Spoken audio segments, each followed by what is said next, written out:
And we're back. Episode 4.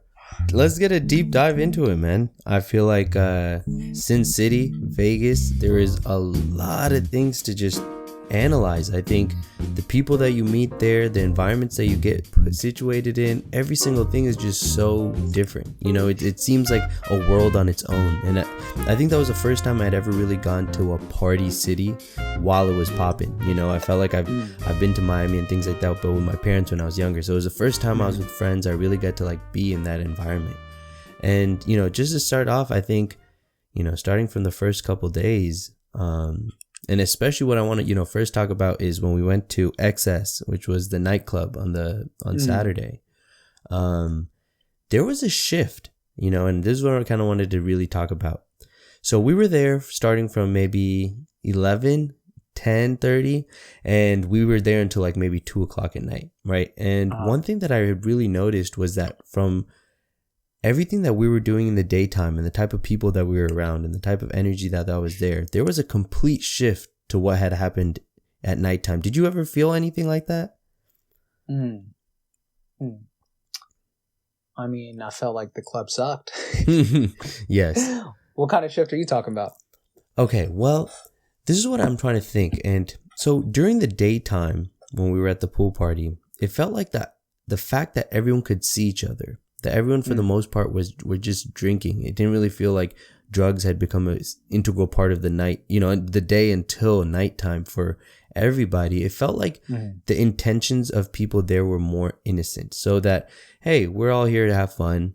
I see you. I respect you as a person. It's, you know, we're just here to have fun. As the night slowly progressed, though, and we got to nighttime, it started to feel very like people were trying to use each other. You know, and I did also take shrooms, you know, at night. So I think I was a lot more perceptive to those like microaggressions, you know, but it definitely felt a lot more like I'm looking for something from you. Like, can you give it to me? You know, and that is one thing I really felt strongly on shrooms at Vegas. It felt like a lot of the interactions there, and it makes sense. Like, you're there for a weekend, like you really have to ask, like, what am I actually conversating with this person for? And usually, you know, it is for, be it free drinks, be it for sex, be it whatnot. But it felt very like you are being used at all times when someone's talking to you. Definitely. Yeah. No, 100%. I mean, I think you're in a place where everybody is going there with the expectation of like maximizing their experience. And no one is like really shy about that. And I think everybody, you know, this is maybe, you know, a potential reason for that is I think everybody views everybody else as a tool to maximize their experience. Whether that's, you know, I'm going to have sex with you to maximize my experience. I'm going to get a drink from you to maximize my experience. I'm going to have fun with you. And, you know, maybe that's like just a metaphor for life in general. Maybe everybody does that all the fucking time. But in Vegas, that shit's on like maximum overload, you know? It's like no censor. Yeah. There's just no censor, you know, it's a very interesting place. You know, it is a place where you can kind of let your sinful self, I suppose, run free and really be on the loose and you know, maybe not be judged for being that self. And, you know, I think it shows you an interesting side of yourself that, you know, you get to kind of live through. And I think that, you know, it was cool kind of being able to, you know, be that self, you know, gambling and, you know, drinking and doing, you know, who knows what the entire time. You really get to play into like your desires, you know, and it was very interesting. You know, I think we're both people who really work on controlling and tailoring our desires at all times, you know, making sure that we control our desires and that they don't control us. And it was interesting for a weekend to kind of just let all that go and just kind of let loose. I don't know if I liked it, to be completely honest. I don't know if I like that. Like Vegas itself, I really enjoyed, you know, really beautiful place in itself, but, it felt like that gluttonous self just wasn't really me. Interesting. And that's actually really what I kind of really wanted to get to is that like, what would life look like if it was like that all the time, you know? And that entire experience really got me thinking about Brave New World again. which I don't know if you've read it, but I read it a couple years ago, so I don't fully remember it. But long story short, they're basically given this like type of like drug, and they're constantly just like happy at all periods of time. And this one rebel leaves the society, actually endures pain and the entire scope of emotions, and then comes back and he's like, this is not the way to live. Just a pleasured life is not actually that fulfilling. And so that's what that got me thinking. I was like, okay, like I feel like when I was younger, like the type of lifestyle that we were living that weekend was what I wanted to. That to me, that's like the more you can do that, the better your life is. Every weekend, if you can accomplish that, party as much, you know, meet all these women, like it was just like the way that it's sold is so interesting, you know, where it's like, even with Disneyland is like the little dopamine place for kids, the happiest place in the world. Like it's like, be happy, like get all these things just thrown at your brain and just be happy and completely indulge yourself. And I feel like Vegas is a great place to understand yourself in that, like, what do I actually want, you know, for my life from this weekend? Like, where is that balance in where I lie, which I think will optimize my life, you know? And I feel like going to places like Vegas really brings that to the front and center. Yeah, man, I agree. I mean, I think you really need you need to experience that every now and then, you know, to kind of have a contrast to the self in which you've built, you know, that you built yourself to be. I mean, like, you know, I feel like you really have to experience the polarity of life to really understand where you want to be within that, I don't even know what I'd call it, scale to say, you know, where do you want to fall? Like, you have to experience the, you know, super hard, you know, I'm not going to give myself any pleasure. I'm going to be, you know, in control of all my desires, you know, for blah, blah, blah, whatever it is, a couple weeks, you know, whatever you want to do. And then they experience this at the same time that I'm going to let loose. I'm going to do whatever I want to do whenever I want to do it. I'm going to be, you know, as Plato would say, a complete appetite. And which just means kind of being an animalish self, playing on instincts and impulses.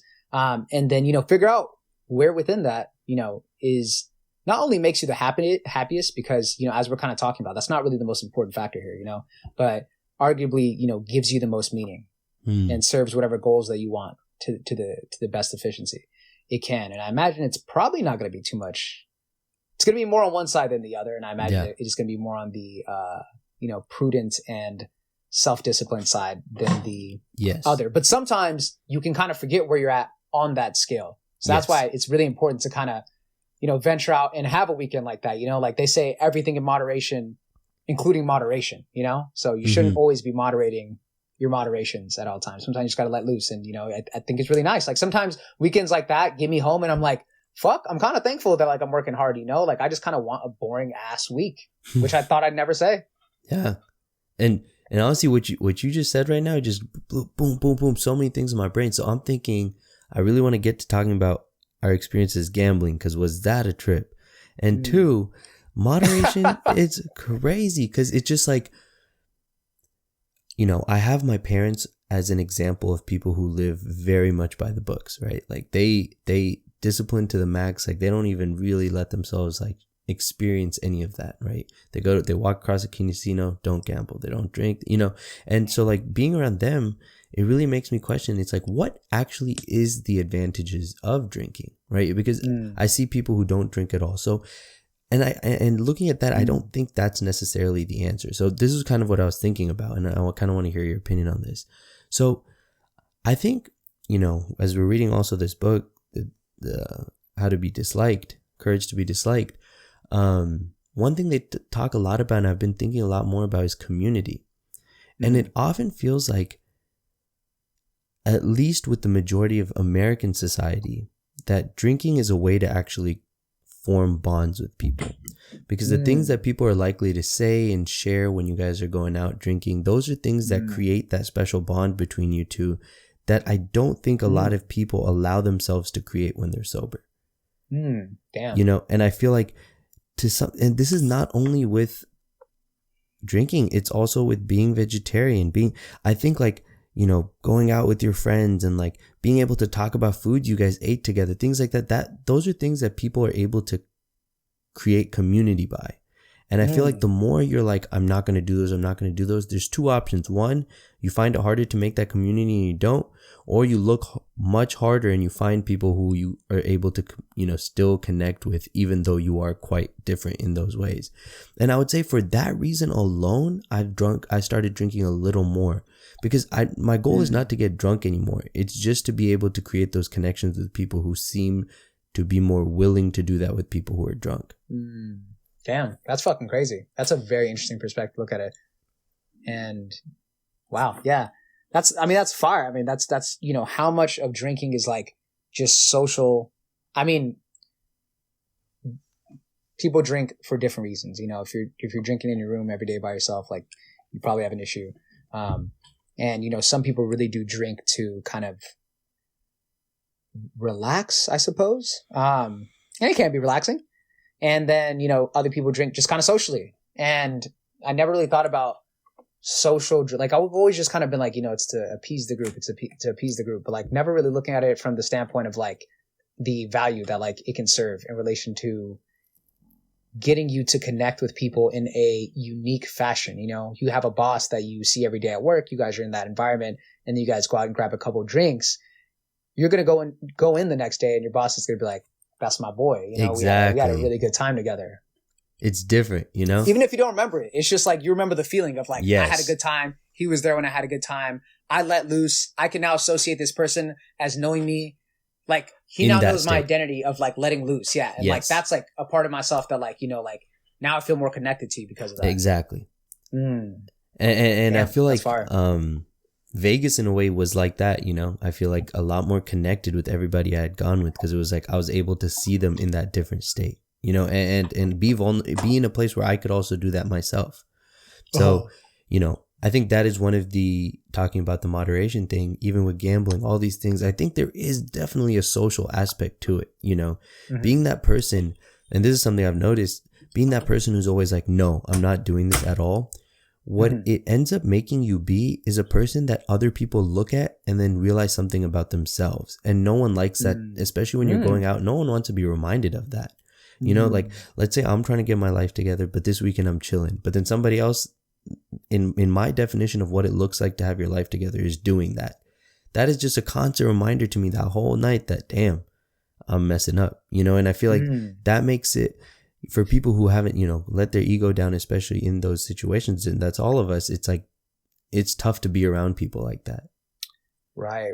No, you're totally right, dude. Damn, that's fucking, you're spitting some heat today, my guy. No, that's just absolute, damn. Yeah, I never really thought about that. And, I think that makes sense too in like relation, like, so you're going to see somebody not drinking, and then, you're going to have this subconscious thing pop up in your brain that's going to be like, you're fucking up. And what are you going to do as like, or what is your brain going to do as like a mechanism to protect your self-esteem? Like, it's not going to like distort your view about that person to like make you feel better about yourself. So like, you're going to create like judgments like, oh, that guy's a fucking pussy. Oh, that guy's being like whack. That guy's like lame. Like, he's just not a good time. Like, he's just scared to like let himself go. You will create some kind of story. And like you said, especially like if you haven't done some kind of ego work, to justify why it is that you're not fucking up and this person's weird for not drinking. And now you're going to other them. And now they're like going to be viewed as like separate from yourself. And like now they're judged and they're separate from themselves. And it creates this whole like weird dynamic that like one person just like, I just didn't want to fucking drink. Yeah.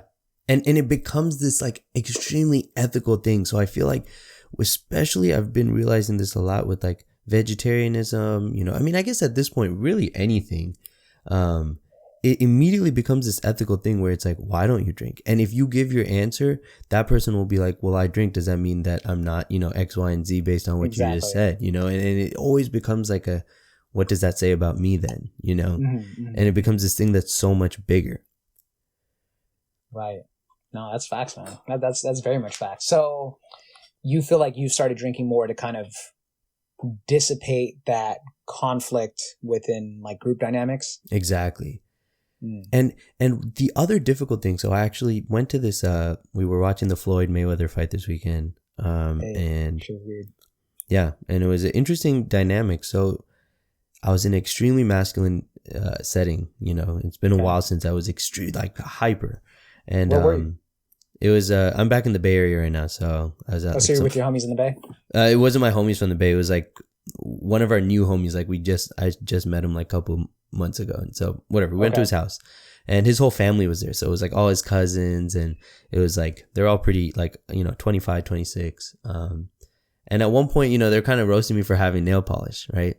Oh, And okay. like at that moment, and same with alcohol, same with these, talking about these group dynamics, it takes some skill to be able to take a roast and make it funny. I Sure. think taking a roast and roasting someone back is also another way it works. But what I realized is like those guys actually were really, really nice people. They weren't roasting me to like make fun of me, but I realized like it took me a while to like, cause first I was a little offended because they were doing it a lot, but then it took me a second to realize like that as the night went on, like they felt a lot closer to me than they felt closer to the other people who weren't getting roasted there. Like they actually enjoyed coming up to me, talk to me, like they were actually like sad when I left. Like there was a connection there that came from that roasting, and I feel like that's actually something that's, if handled properly, roasting can be a way that it is not actually a way of othering you, but a way of like bringing you in, like, oh, like, as long as you're not the only one getting roasted, like, it was obviously going around everywhere, but it was like, I felt like I was also included by getting roasted there. So I feel like there's an art in being able to take a roast and converting it into a way where it's a connection between the people, not just a way of othering you. That's so interesting, because I feel like you kind of put into like really good words what my childhood looked like. So like in Black culture, that's like known. That's like how you literally like connect with your boys. This is how you like communicate with people. Like it is like we literally like would sit there and just roast each other. Like it's just what you did. Like for like it was an activity. Like like literally like, boy, you look like a fucking, and like you would just go back and forth, and it was just like it was a good time. And I always thought it was like a normal part of society. And I think our culture, which has like internalized a lot of Black culture, and especially hypermasculinity, which is also like look to Black culture to like define what hypermasculinity is, takes a lot of that as well. But growing up, when I moved from LA and started being around people who weren't Black, and I would be like, "What up, you fucking bitch?" And they would just be like, "All right, bro, damn, why?" Relax. And I'd be like, that's funny. Huh? Like, what do you mean? Or like somebody would say something like, "Bro, your breath fucking smell," like, just something, whatever, like just that's like normal to me. And like, so like typically you laugh and like you say something back and it's like, ha, like it's a good time. And then when I like got around other people who like didn't do that, it felt really, really weird for me, because like that is a form of connection. And it's a form of a lot of things. I think humor is used in a lot of ways.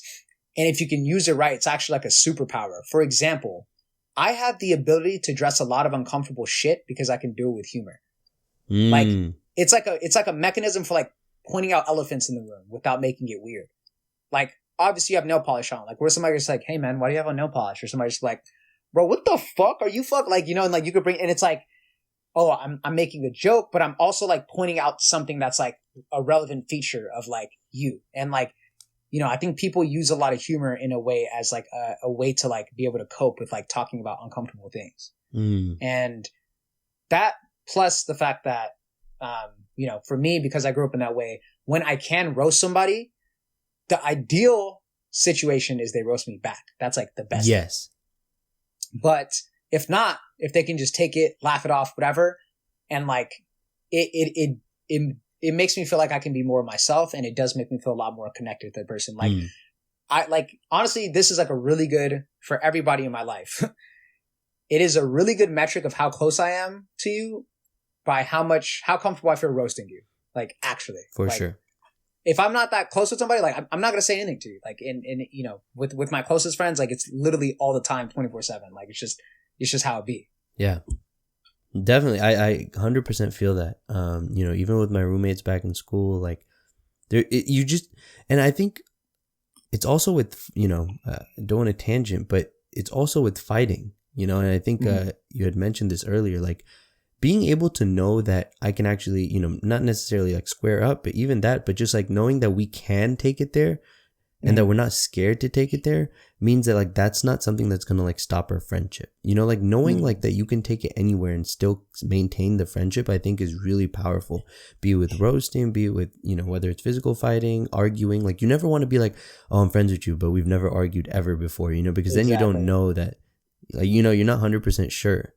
Right. You don't have a metric for like your ability. I mean, the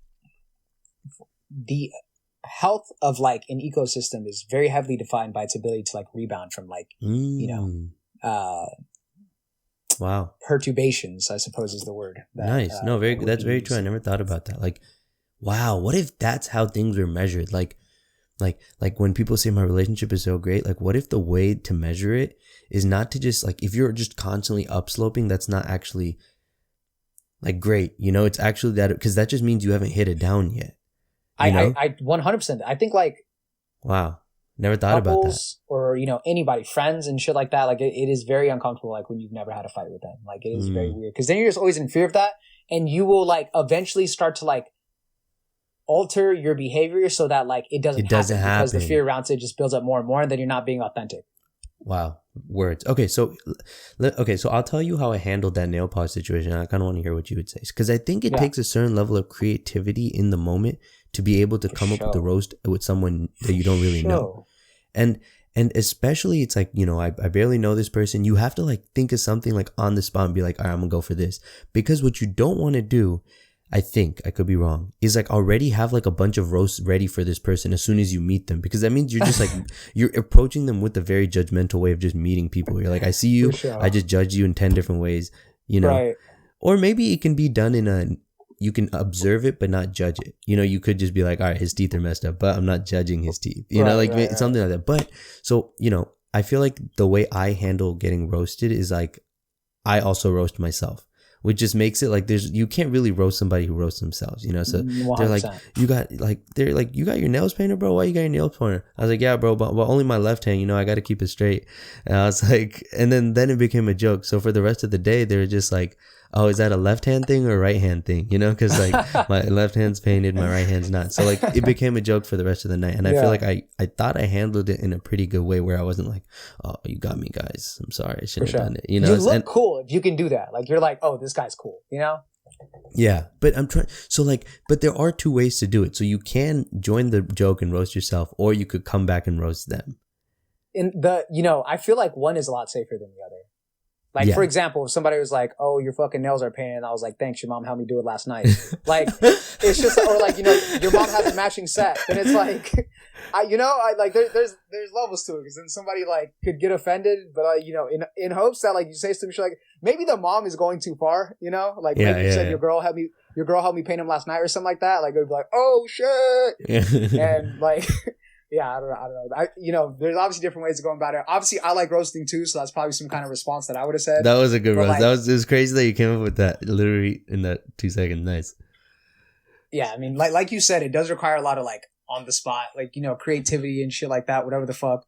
But you know, I feel like roasting somebody back has the potential to increase the connection. Also has the potential to like make somebody get offended, but then it's like, why'd you say shit in the first place? But the being able to roast yourself, that one's like broken because like your chances of getting roasted again in the future, like I think do get kind of deterred because people are like, oh, I can't like face him. And you seem like cool because like you don't get offended by shit. Yeah. Yeah. I realized the goal is with human interactions, especially what we're talking about being roasted, is you need to find a joke about yourself that you don't take too personally and make it stick. You know, like take a joke like fiddlesticks, make it stick. Like that doesn't really faze me, but like it's a good one. You know, like it doesn't like it doesn't. It's not like I know there are a few things that I would really take personally if someone made fun of me for. You know, but as long as it's not like those one or two things, it's like everything else is kind of cool. You know, so it's like it's really a sign of like character though, dude. Like if you can like take a roast, if you can like make fun of yourself, yeah, I really feel like, you know, it is such a simple act that actually shows so much about an individual. Mm. Like it really shows that like you have the ability to like disconnect from your ego and like not take things personally. Like being able to laugh at yourself, I think is a gigantic fucking skill. Like I think it's kind of sad how many people out there cannot laugh at themselves. Like, because anything anybody says is like a genuine attack on your character because you think that they really think that and you really view yourself that way, you know? Yeah. And honestly, maybe even going a little deeper, it's like if all my perceptions of myself are through the eyes of others, if someone does view me a certain way, it actually changes the way I view myself. Right. And I think that's actually literally while we were walking in Vegas, bro, okay, so let me explain it real quick because there were moments in these last 2 weeks that like changed my life and it's crazy. So like what ended up happening, we were walking towards our rooms and our rooms are kind of separate from each other, right? Mm-hmm. And you made some statement like, I'm not really down with the fact that these rooms are so far apart. Mm-hmm. And in that moment, I was thinking, because the way I like to approach everything is like, all right, think about the positive, think about the positive, think about the positive. And I wanted to say something out loud. I was like, no, it's actually a great thing. I wanted to make up some reason. And, as I was walking, I really started thinking, I was like, why do I feel the need to always say that? Like whenever I feel like someone has a differing opinion from me, especially when it's about looking at something in a negative or positive way, I always want to say something. And I realized like the reason I needed to do that is because I myself don't actually fully believe in what I think. I'm scared that if I start hearing what other people say negatively, my opinions aren't strong enough that I'm just going to take on what they say. Therefore, I'm going to also start having those negative views. And because I don't want to do that, I have to make sure that the people around me view the same way I do. Right. And I think that's on that note is exactly what the roasting thing is about. If the way you view yourself is like very shaky, and anytime someone says something about you impacts you because you don't really have a full understanding of who you are, then those roasting things hurt so much more. For sure. As opposed to somebody who's like, I know who I am. I know what I bring to the table. Your jokes are funny. And I can make fun of myself too. But at the end of the day, I know what I bring to the table. It's not that serious anymore. Exactly. No, 100%. And I think there's a lot of what you just said about needing your beliefs to be a certain way and like surrounding yourself with people who like will confirm those beliefs out of fear of the opposite, Mm-hmm. I think that's really heavy. And there's that phrase in itself is, it's the tip of the iceberg in relation to this gigantic, piece of ice that lies under the water. And I feel like you can go so deep with that. And I think it is honestly like, so facts. And I think a lot of people out there, including myself probably in certain ways, live their way in such that they have beliefs that they're scared of not being true. I was actually thinking about this the other day, and because if that belief is not true, then it's going to fundamentally shake everything. And, I was trying to think about what it was for me the other day. And, I think everybody kind of has it in some regard. I think for some people it's God, for other people it's, whatever the hell. I realized that mine is, I need to believe that people can better their mental health and that people can change for the better. Like I need that to be true. And if it's not, like it would almost like rip the purpose out of my life. Like I would be like, fuck, okay. And for me, like I get a lot of fear whenever I get into that beliefs state that maybe people really can't change for the better. Like maybe everything's just kind of like different alterations of like fuckitude with like different masks on. And yeah, that's like one of those things like I need to be true, whether it is or it isn't. And that's kind of scary. And, maybe it is beneficial to kind of move towards a state where no matter what belief is like true or false, it's not something that's going to ultimately like collapse you as a person, because then you end up moving out of fear rather than love, Yes. 100%. And you end up in these conversations and altercations with people exactly as what you said, out of fear than more of like let's have a discussion. Mm-hmm. It's like, I need you to change your view. Otherwise my world collapses, as opposed to maybe you're right. Let's talk about this. And yeah, right. And it doesn't allow for a lot of openness in that regard. Yeah, but man, Vegas, I would say if you had to, give it a rating 1 to 10, 10 being the best, 1 being the worst, and whatever random metric, what would you say?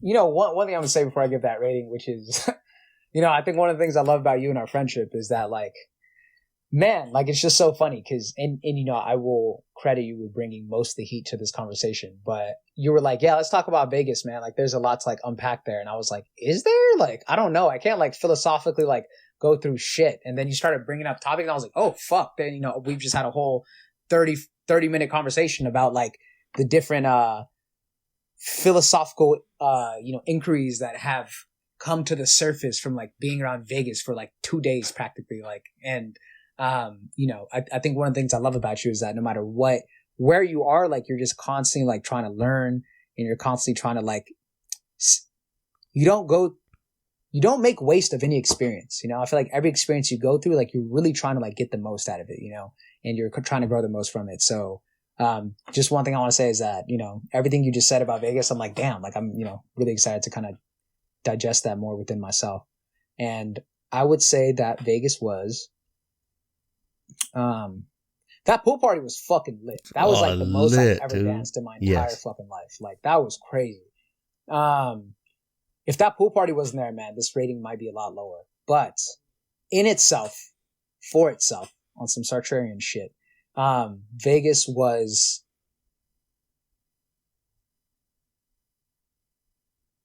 I'd say, like, an 8. Solid. Beautiful, fun as fuck, exciting. I'm gonna throw it down at 7.5 because I didn't eat that good food. I didn't eat that much good food. Yeah. But I hear that's also the point of Vegas. But dancing, beautiful people, men and women everywhere. Yeah, I think it was a really cool experience. It was an adventure, in itself. That's a perfect word for it, an adventure, So many just interesting. And definitely I got my confidence up. It was good dancing, like, just being around friends, like, knowing that you can handle those type of situations is a good feeling. Now I go about, clubbing situations with a little more confidence. Like, okay, I know what I bring to the table, because it had been a whole year since we were ever, like, really in a situation like that. It was fun to be back there, be back in the spotlight. How would you rate it? I would say 9, man. I think the amount I learned and the amount of fun I had together was just a good combination for the short amount of time we were there. Right. No, I definitely agree. Okay, well, we're kind of running the time on this podcast, but I do want to hear about, Mexico. That's next podcast, sir. That's next podcast? That's next podcast. We got one Vegas, we got one Mexico, so don't even worry about it. All right, we'll catch us next time on some, all right, cool, because I did have a lot to say about my Costa Rica trip. Yeah, we have, that's another one. All right, well, we'll catch y'all next week. Mylan, any last words, sir? Yeah, I mean, just kind of added what I was saying, that, I think taking some really good lessons from Gotham is that no matter what experience you're in, whether it's Vegas, whether it's at a fucking old person home, whether it's at a fucking, I don't know, jail, who knows, whatever you're in, there is wisdom, like, pouring out of the air at all times if you're willing to drink it and observe and learn from the people, the environments, yourself, and your own reactions to novel situations and what it teaches you about yourself. You always have opportunities to grow. You always have opportunities to learn. And if you really carry that throughout your life, like, you're going to learn so much about yourself and so much about the world around you in, like, a really unique way. So yeah, that's the closing statement I would say that I learned from this conversation. Appreciate that, man. And no one better to talk about these things with you, so perfect combo. Oh yeah, bro. All right, we'll catch y'all next time. Thanks for listening.